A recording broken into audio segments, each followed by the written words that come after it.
Hi, Robert. Thanks for the call yesterday. Nice long trip. We get to envision Prince and Green together. I wanted to just make a diagram to show you what I was thinking, how to translate all that we talked about into some sort of a format that's attractive or understandable.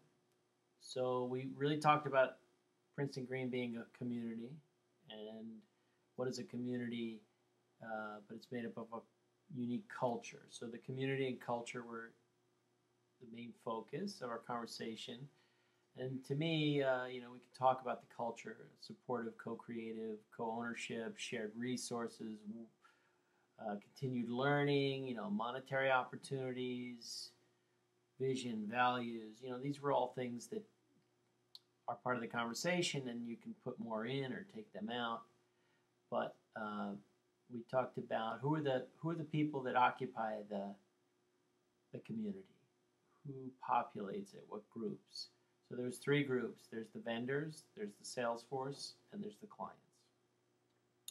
So that's a great combination. But who's inside the circle and who's outside the circle is of the culture. You need some sort of vetting system. So this to me was a PG standard. The Prince and Green standards that you create are the vetting process to get in or out. So for vendors, that was the Princeton University evaluation, and also the Princeton Green Promise is what can help vet the vendors from being part of the community or being part of the community. And then for the sales force, introductory training, and the brand standards of Princeton Green are what are important. So the clients are also getting vetted, right? You need site evaluations, and some sort of intake form would be great, whether it's an audit or it's an online form. We can talk more about that. So what else makes the community or the culture? I think there's another component, which is the benefits of being part of it. That's what makes it worthwhile. So for vendors, they get tapped into a trained sales force. It's very appealing. And then the Princeton Green qualifications, for example, the PG promise of performance, or the stamp of approval becomes kind of a trademark or a co-branding or something valuable benefit. For the sales force, you get continued training and a support system, which is so valuable for sales force.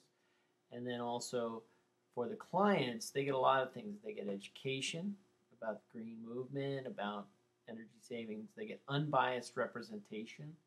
They also get the PG promise of performance. They also get the best products and services. So that's a great reason to join the community. So the next thing is about marketing the community. That is the outreach and the intake.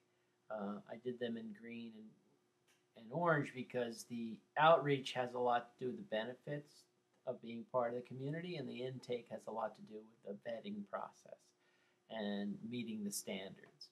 So I'm going to talk more about that with our website goals and some of the strategies we can use for outreach and the videos that we're making. That's what that's about. So we'll talk about that. And then let's talk a little bit about how everybody feeds off each other. When the vendors come in and meet the standards and get the benefits, they're feeding the sales force with new products and also new training. The sales force is then going out to the clients and feeding the clients with new opportunities for cost savings and products.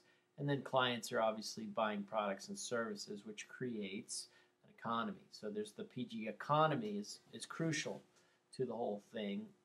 And when you put that all together, what I see is a PG brand. That's how you're building your brand. So this is a diagram of our conversation, and I think this is a great way to start our think tank on Friday, and we can start the conversation, see if everybody really feels connected to this diagram, and that's all it is really.